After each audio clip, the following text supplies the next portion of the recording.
Hello students, today I will be telling you about slope deflection equation. Second question, that is we need to analyze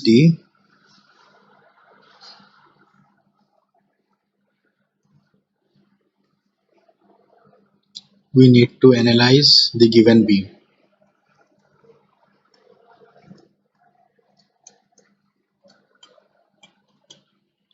Given beam by slope deflection method.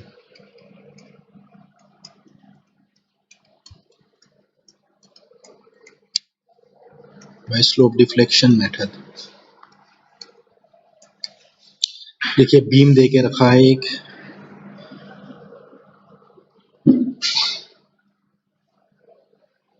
ये है हम लोग का beam जिसमें ये A point है, ये हो गया आप लोगों का बी पॉइंट। इसके बाद नेक्स्ट है ये सी पॉइंट, ठीक है। उसके बाद ये लास्ट वाला है डी पॉइंट। अब इसमें क्या है कि ए और बी जो स्पैन है इसके बीच में 80 किलो न्यूटन के लोड है at 1 meter and 2 meter, and moment of inertia is given as 1.5 I. Here moment of inertia is given as 2I, 4 meter length, and UDL of 50 kilonewton per meter. Again a concentrated load of 40 kilonewton at 2 meter as well as 2 meter, and moment of inertia is given as I. So this is the beam which we need to analyze by using slope deflection.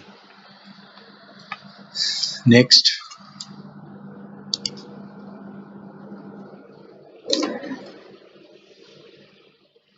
so in the first step I will be finding out the fixed end moments for all the span, that is AB, BC and as well as CD. So what will be the fixed end moment? Fixed end moment, step 1. Step 1 is fixed end moment.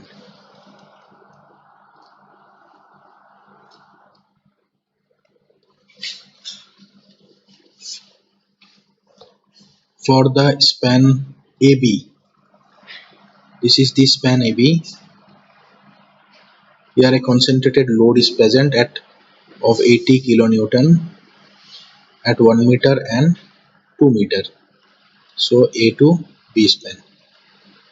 So the fixed end moment will be moment fixed from A to B, which will be equal to minus of WA B square by L square, which will be equal to minus of 80 into 1 into 2 square by 2 plus 1 3, so 3 square, which will give us the result as minus of 35.56,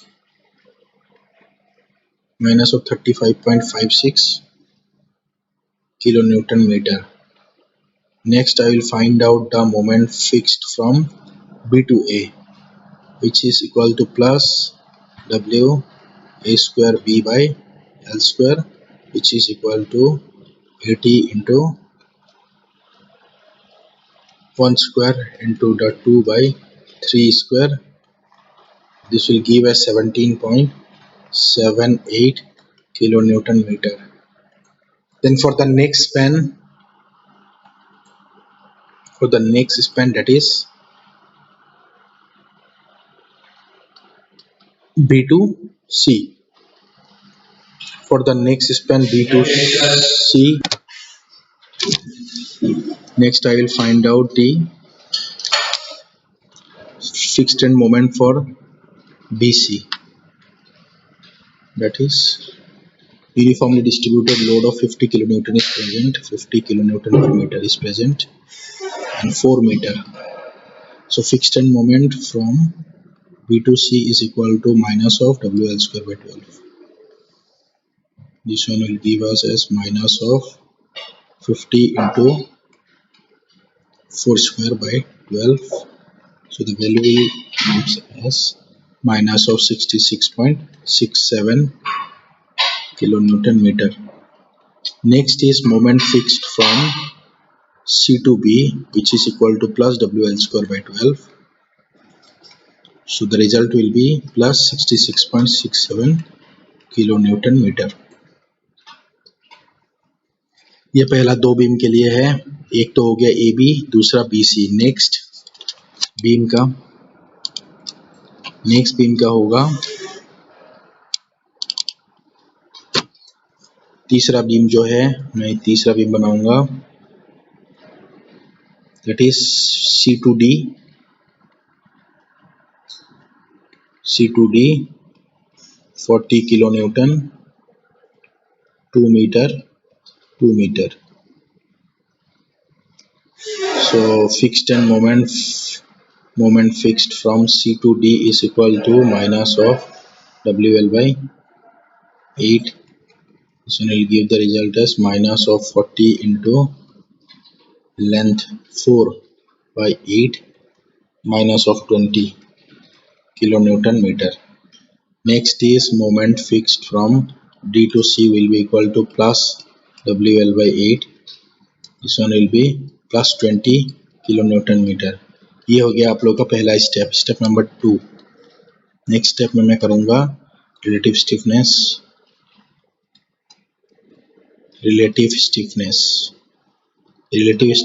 का मतलब है K which is equal to I by L. Moment of inertia by length. तो relative stiffness of AB is to relative stiffness of BC is to relative stiffness of CD. So here moment of inertia का जो value है वो देके रखा है पहला span के लिए 1.5 I. So 1.5 I divided by total length is 3 meter. Next is 2 I divided by 4 meter. Next is I divided by 4. So ये जो 3, 4 और 4 ये तीनों का एलसीएम हमें निकालनी है. LCM is 12. So multiply by 12 से जब मल्टीप्लाई कर देंगे तो वैल्यू आएगी हम लोगों के पास 2:1.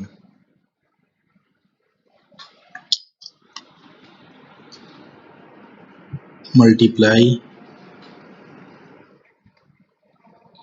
all 3 by 12. सो इससे कैंसिल आउट होके वैल्यू आएगा 2:2:1. Next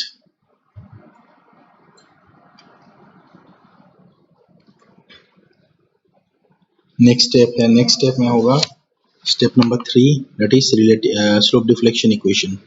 step 3 slope deflection equation.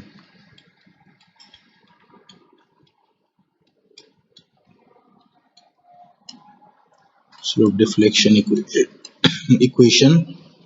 Moment from A to B is equal to K of A to B, relative stiffness of A to B into 2 theta A plus theta B minus of 3R plus fixed and moment from A to B. So value क्या है, इसका value है 2 into 2 theta A plus theta B. 3R का value है, R का मतलब है delta by L, लेकिन ये जो R है ये मैं तभी यूज करूंगा जब मेरे पास सिंकिंग का न्यूमेरिकल्स होगा या स्वे का न्यूमेरिकल्स होगा, otherwise this value will be 0. So 2 theta B plus fixed end moment की वैल्यू क्या है, माइनस ऑफ 35.56. ये मैंने फर्स्ट स्टेप से निकाले हैं. So this is moment from A to B, equation number 1. Next equation is moment from B to A, which is equal to K of B to A into 2 theta B plus theta A minus of 3R plus moment fixed from B to A. This one will give us the value as 2 into 2 theta B plus theta A. This value is 0.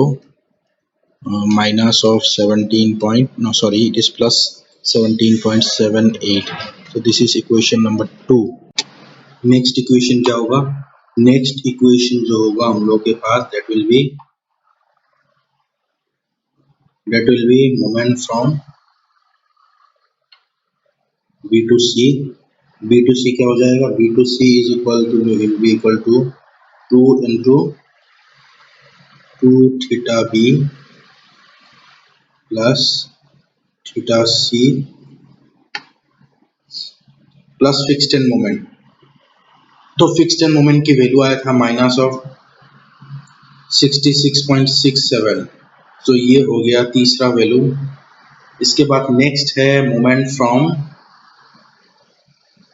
C to B which is equal to the relative stiffness 2 into 2 theta C plus theta B plus 66.67.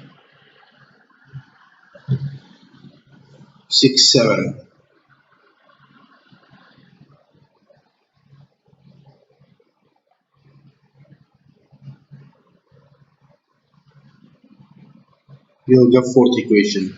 इसके बाद और बाकी दो equation हम लोग के पास बची है, that is equation number 5 and equation number 6. It is moment from. Now next equation is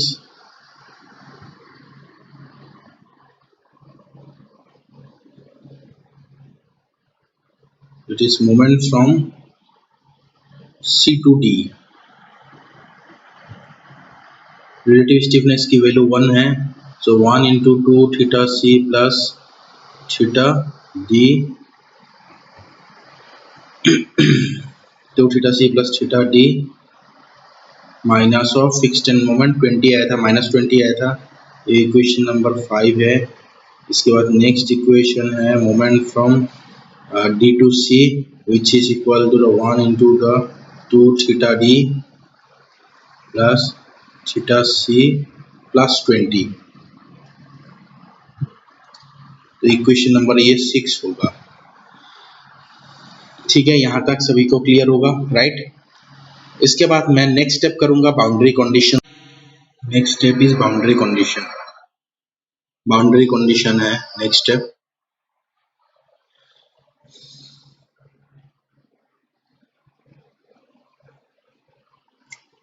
जो नेक्स्ट स्टेप है बाउंड्री कंडीशन, इसमें क्या होगा? जैसे हमें बीम के बारे में पता है, जो क्वेश्चन में मैंने अभी दिया था, उस बीम में क्या था? ए पॉइंट और जो डी पॉइंट है. मैं एक बार बीम को बना लेता हूं और एक बार फिर से. जो बीम दिया था उसमें ए पॉइंट एज वेल एज ये हो गया ए पॉइंट. उसके बाद ये हो गया था आप लोगों का बी पॉइंट. उसके बाद ये हो गया था सी पॉइंट. उसके बाद ये डी पॉइंट था. तो सिमिलरली क्या था? डी पॉइंट में भी फिक्स सपोर्ट है, ए पॉइंट में भी फिक्स सपोर्ट है.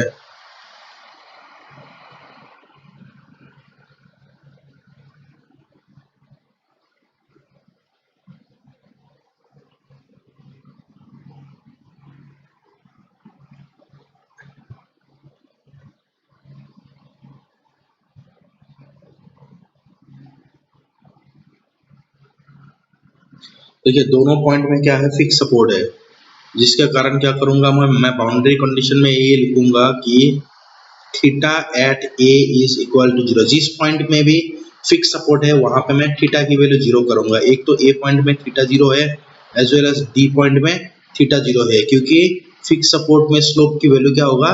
0 होगा, और बाकी पॉइंट्स में मोमेंट्स की वैल्यू 0 होगा. मतलब moment at B will be equal to 0. तो इसको कैसे लिखेंगे? Moment from B to A plus moment from B to C is equal to 0, as well as moment from C point is equal to 0. That is moment from C to B plus moment from C to D is equal to 0. ये हो गया आप लोगों का 4 boundary condition. 1 2 3 1 2 3 4 4 boundary condition, क्योंकि 4 मेरे पास support है। इसके बाद नेक्स्ट है बाउंड्री कंडीशन हो गया। बाउंड्री कंडीशन के बाद मुझे नेक्स्ट क्या करना है, इसके बाद मुझे नेक्स्ट करना है जो भी बाउंड्री कंडीशंस है मैं उनको सब्स्टिट्यूट करूंगा। कैसे सब्स्टिट्यूट करूंगा, देखिए जो मेरे पास इक्वेशन थे उन इक्वेशंस में मैं सब्स्टिट्यूट करूंगा। Equation number 1, equation number 2, equation number 3, equation number 4, equation 5 and equation 6। जो मेरे पास टोटल 6 इक्वेशन मैंने बनाए थे स्लोप डिफ्लेक्शन इक्वेशन, उन्हीं में मैं क्या करूंगा, सब्स्टिट्यूट करूंगा all the boundary condition. That is, देखिए नेक्स्ट कौन कौन सी इक्वेशन थी। एक मेरे पास इक्वेशन था moment from A to B is equal to 4 theta A plus theta B minus of 35.56। ये मेरे पास फर्स्ट इक्वेशन था। सेकेंड इक्वेशन ये था मेरे पास, moment from B to A is equal to 4 theta B plus theta A plus 17.78। ये मेरे पास दूसरा इक्वेशन था। तीसरा इक्वेशन ये था मेरे पास, तीसरा इक्वेशन मेरे पास ये था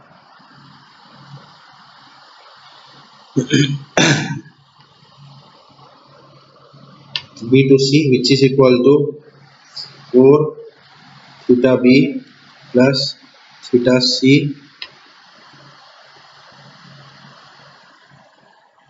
माइनस ऑफ 66.67। ये है मेरे पास तीसरा इक्वेशन, ऑलरेडी प्रेजेंट था। फोर्थ इक्वेशन था c to b which is equal to 4 theta c plus theta b,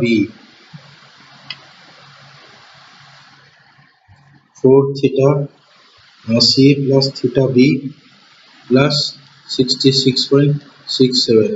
ये फोर्थ इक्वेशन था। उसके बाद नेक्स्ट इक्वेशन था fifth, that is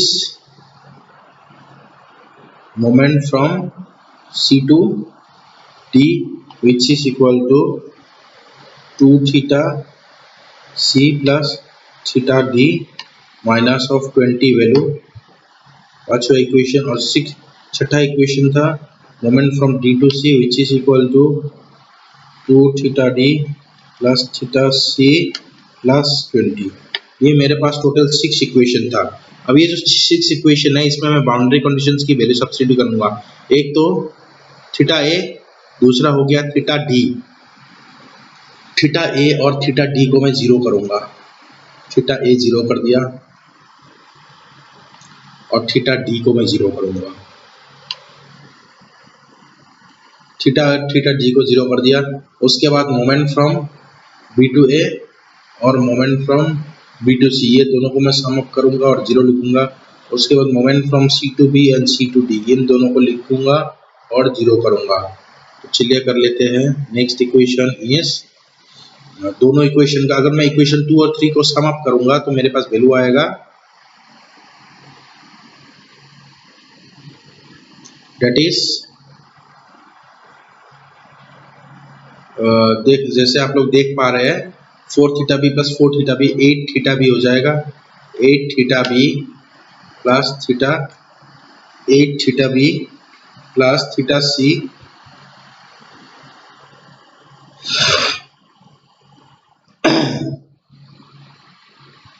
plus 8 theta B plus theta C. उसके बाद माइनस ऑफ 66.67 प्लस 17.78। इससे वैल्यू आएगा, सॉरी इसमें 2 का वैल्यू था, सो इससे वैल्यू आएगा 2 theta C, 8 theta B plus 2 theta C plus minus of 66.67 plus 17.78। Equation number 7 हो गया। उसके बाद नेक्स्ट है 4 और 5 को सम अप करेंगे एज पर बाउंड्री कंडीशन, तो इससे वैल्यू आ जाएगा 6 थीटा, दैट इज क्या क्या हो जाएगा, दोनों को सम अप करे जाए तो मेरे पास वैल्यू आएगा theta B plus 6 theta C plus 66.67 minus of 20 equal to 0। ये हो गया मेरे पास 8 इक्वेशन। अब मैं ये 7th और 8 इक्वेशन का अगर मैं सॉल्व करूंगा तो मेरे पास थीटा बी और थीटा सी का वैल्यू आएगा, थीटा बी और थीटा सी का वैल्यू हो जाएगा, दोनों को अगर मैं सॉल्व करता हूं तो मेरे पास थीटा बी का वैल्यू आएगा, theta B will be equal to 8.79 radian and theta c will be equal to minus of 10.71 radian. ये दो वैल्यू आ जाएगा 8.79 एंड माइनस ऑफ 10.71 रेडियन। अब ये जो दो वैल्यू है मेरे पास, ये दो वैल्यू मैं क्या करूंगा, सब्सटीट्यूट करूंगा, ये एक वैल्यू ये दूसरा वैल्यू, ये दो वैल्यू मैं सब्सटीट्यूट करूंगा कहाँ पे, इक्वेशन नंबर 1 2 3 4 5 और 6 में। ये 6 इक्वेशंस में ये जो 6 इक्वेशन है मेरे पास, इनमें मैं सब्सटीट्यूट करूंगा तो मेरे पास वैल्यू आ जाएगा moment from A to B will be equal to minus of 17.98 kilo newton metre. उसके बाद moment from B to C का वैल्यू आएगा, sorry moment from A to B हो गया, moment from B to A का value हो जाएगा 52.94। उसके बाद moment from B to C का वैल्यू होगा माइनस ऑफ 52.94। उसके बाद नेक्स्ट है moment from C to B का वैल्यू होगा 41.41 किलो न्यूटन मीटर। उसके बाद moment from C to B हो गया, नेक्स्ट होगा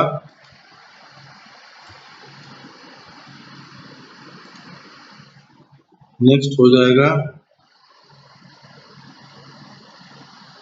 moment from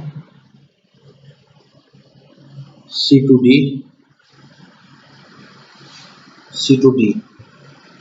which is equal to minus of 41.41 kilo newton metre. और नेक्स्ट होगा moment from D to C which is equal to 9.29 kilo newton metre.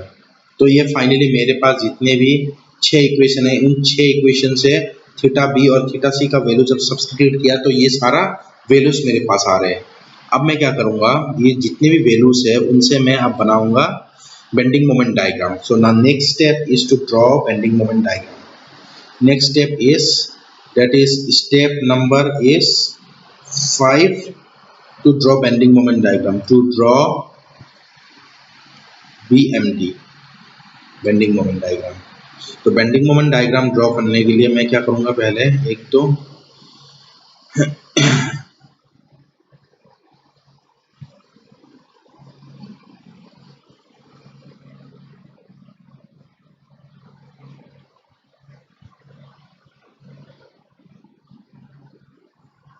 ये बना दिया। इसके बाद नेक्स्ट है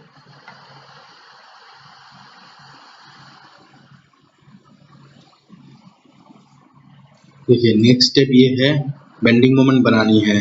तो मुझे पहले क्या नोटिस करना है, that is moment from A to B का वैल्यू। Moment from A to B का वैल्यू है minus of 17.98। A to B का वैल्यू, ये ए पॉइंट मैंने मार्क कर दिया। फिर उसके बाद ये हो गया आप लोगों का बी पॉइंट, ये हो गया सी पॉइंट एंड ये हो गया D point.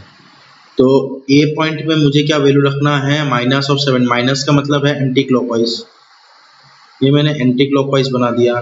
From B to A the moment is clockwise, that is 52.94। B2C फिर से एंटी क्लॉकवाइज माइनस है। सिर्फ मैं क्लॉकवाइज एंटी क्लॉकवाइज कर रहा हूँ क्योंकि अभी मुझे साइन कन्वेंशन चाहिए। फिर moment from C to B,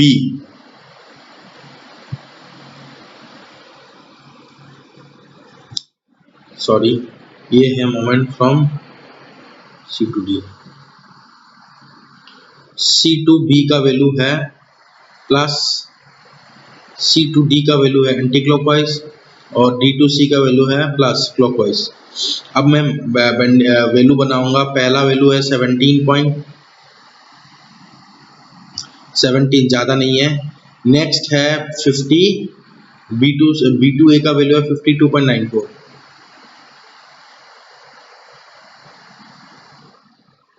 next है C पॉइंट में 41, इससे थोड़ा कम। नेक्स्ट है D पॉइंट में 9.29, पहली वाला से भी कम। अब मुझे क्या करना है, अब जो भी वैल्यू मैंने बना दिया सबको ज्वाइन करना है। ठीक है, मैं इनको ज्वाइन करूंगा।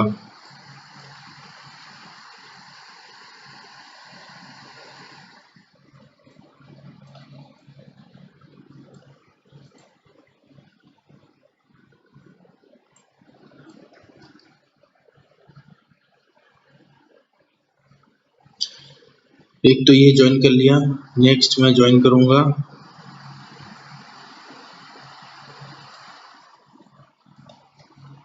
नेक्स्ट में ये ज्वाइन करूंगा,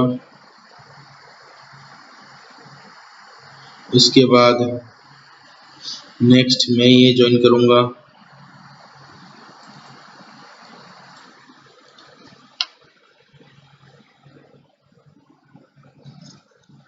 ठीक है, ये हो गया। इसके बाद मुझे नेक्स्ट करना है इसके बाद नेक्स्ट मुझे ये करना है कि जो डायग्राम है, डायग्राम में जो मेन क्वेश्चन है उसमें लोडिंग्स प्रेजेंट है। लोडिंग्स की मुझे अभी क्या करना है, ओवरलैप करना है लोडिंग बेंडिंग मोमेंट डायग्राम। तो लोडिंग का बेंडिंग मोमेंट डायग्राम क्या क्या है, लोडिंग का बेंडिंग मोमेंट डायग्राम है A टू B तक 80 किलो न्यूटन प्रेजेंट था। A से लेके B तक 80 किलो न्यूटन प्रेजेंट है। अगर 80 किलो न्यूटन प्रेजेंट है तो उसका जो बेंडिंग मोमेंट डायग्राम होगा,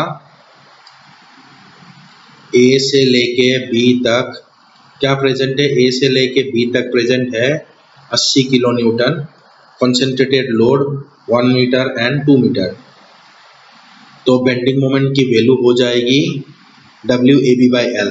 सो W into A into B by L, length 3 metre. So इससे वैल्यू आ जाएगा मेरे पास 160/3। सो 160/3 वैल्यू आ जाएगा, ठीक है, that is 52.33 kilo newton metre. Next span में है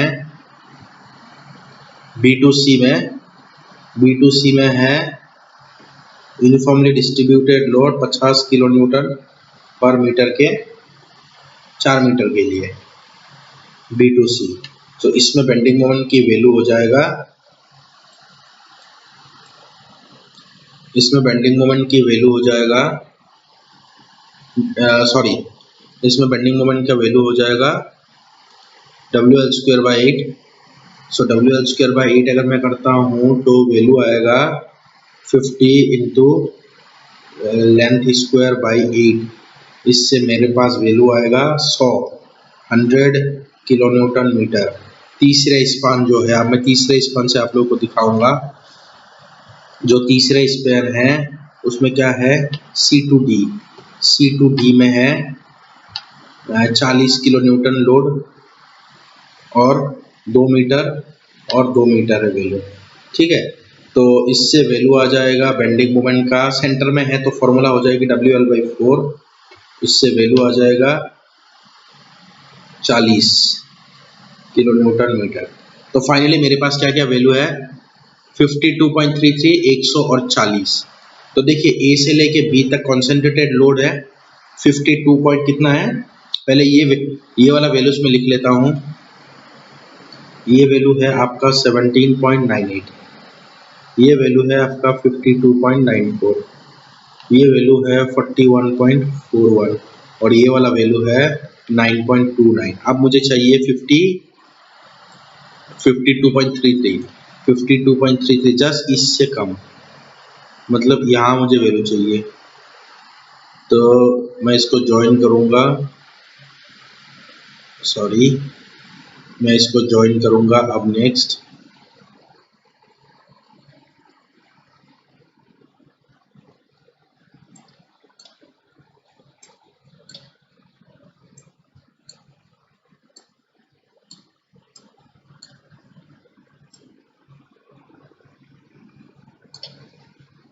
इसको मैं ज्वाइन करूँगा। नेक्स्ट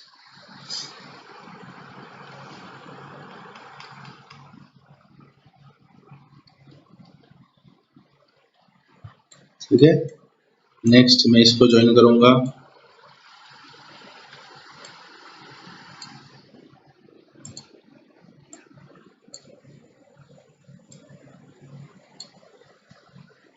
दैट इज ठीक है, ये होगा this value is equal to 52.33। कौन सा वैल्यू है? ये वैल्यू है आपका ये वाला वैल्यू। इसके बाद नेक्स्ट है, मुझे चाहिए नेक्स्ट वैल्यू चाहिए मुझे 100, तो 100 का वैल्यू चाहिए नेक्स्ट।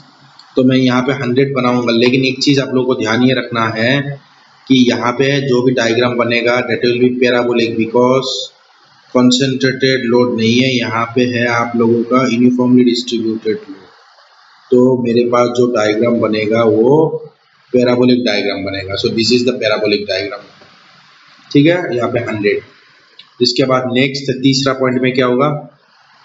तीसरा पॉइंट में 40 किलो न्यूटन का कंसंट्रेटेड लोड बनेगा। फिर से मुझे कंसंट्रेटेड लोड बनानी है यहाँ पे 40 के, ये एट दिस पॉइंट। हाथ से ही बना लेता हूँ ज़्यादातर, ये बस आप लोगों को समझना है। तो ये 40 वैल्यू हो गया, ठीक है। तो finally this is the bending moment diagram, ठीक है। ये हो गया आप लोगों का बेंडिंग मोमेंट डायग्राम। तो यहाँ पे माइनस प्लस, फिर उसके बाद minus minus plus, minus minus plus और माइनस, ठीक है। ये हो गया आप लोगों का वैल्यूज। तो ये हो गया फाइनल बेंडिंग मोमेंट डायग्राम। सो इस तरीके से आप लोगों को बेंडिंग मोमेंट डायग्राम ड्रॉ करना है एंड आप लोगों को slope deflection method find out करना। Okay, thank you and please like and subscribe my channel. Thanks a lot.